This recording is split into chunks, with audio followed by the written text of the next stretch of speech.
Hey guys, it is great to have you back this weekend just as Turkey Coma wears off. And as always, please hit that subscribe button and notification bell if you haven't yet. And hit the like button too, if you don't mind, should you feel so inclined. And leave a comment. I like seeing my audience growing right with my small business. It may not seem like it, but a lot of you who do subscribe and give me feedback are very instrumental in the growth and shaping of this channel. Anyway, this week we are covering The Book Thief.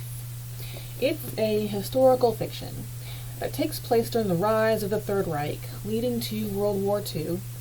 And at the center of it, Death observes an orphan girl as she grows up, learns to read from banned books she rescues from book burnings, and she learns to question and think for herself despite what's going on all around her.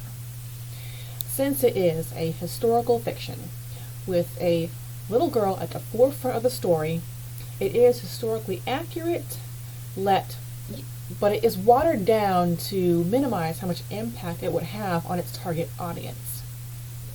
Everything in the movie is in the book, but not everything in the book is in the movie. We will start with the Hubermans, Liesel's foster family. Rosa is very much the same bitch she is in the book and in the movie, and Hans is very, very warm. The movie leaves out their adult children, one of which is very supportive of the Nazi Party and tries to persuade Hans to teach Liesel to read Mein Kampf. The next difference is how much faster the story moves on screen. In the book, Liesel has some time to get used to her surroundings and start learning to read and get to know her friend reading before Kristallnacht happens. In the movie, it happens within, I think, the first half hour. After that is when the Hubermans take in Max Vandenberg to hide him from the Nazis. In the movie, there's not much more detail about him than that. And he's another reading buddy for Liesel. In the book, he talks about how much he enjoys boxing. The two of them share their disdain for Hitler, and Max talks about how he would love to take him in a fight. And speaking of Max, in the movie, Rudy learns about him hiding in the Hubermans' basement in one of Liesel's journal entries. In the book, he sees him there for himself during a visit. Now, while the bombings of the city, the book burnings, deportations, and attacks in the streets are not omitted, some minor altercations between characters are completely left out. When the mayor terminates Rosa's ironing services because he caught his wife giving Liesel books, the movie omits her violent lashing out at them. The movie also leaves out Hans taking a whipping from a Nazi soldier for giving a Jewish man something to eat while he's being marched out of town. And that is all for The Book Thief. Like all Holocaust World War II movies, you'd have to be a stone-cold sociopath not to be heartbroken by it.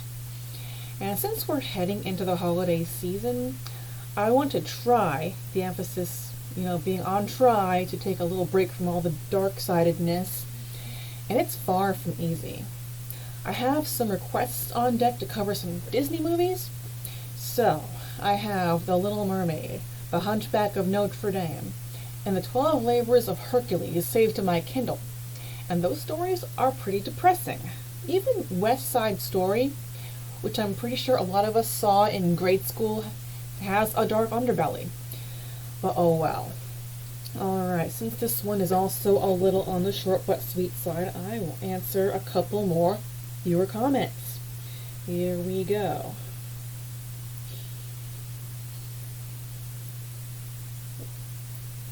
My phone is so slow.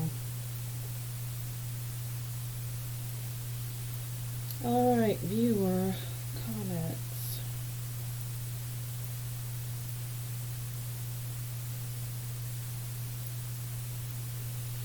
Okay, on The Haunting of Hill House, Mohammed Shafei says, "It's just the best show ever made."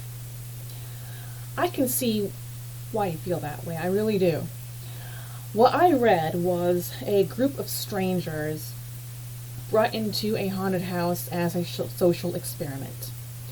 The writers of this show sort of re-articulated this group of strangers into a family. Not an easy task, but very well executed. Alright, on A Time to Kill, Robert Callahan says, if you are half as feisty as you look, I wouldn't want to be no trafficker. For real. I did talk about my son video bombing one time in his underwear, and I had to cut scene because I will assume the risks of showing my face on YouTube. I will not accept them from my son. And things, when you have a child of your own little extension of you to cultivate and create and add to society, it changes you. You know how, like, when you watch the news, you hear about a really sad story of a child abduction or something. You're like, oh, that's so awful, and I hope everything turns out okay. And then you just kind of get back to your own business. When you have your own child, those stories really sink into you, and you think, someone so much as breaks wind in my child's general direction, I will rip their fucking head off and shit down their neck. That is no joke. Alright, and that is pretty much all for viewer comments for this week. Thank you guys so much for watching. Next week there's another viewer request on deck, and I will see you back next week for Cujo.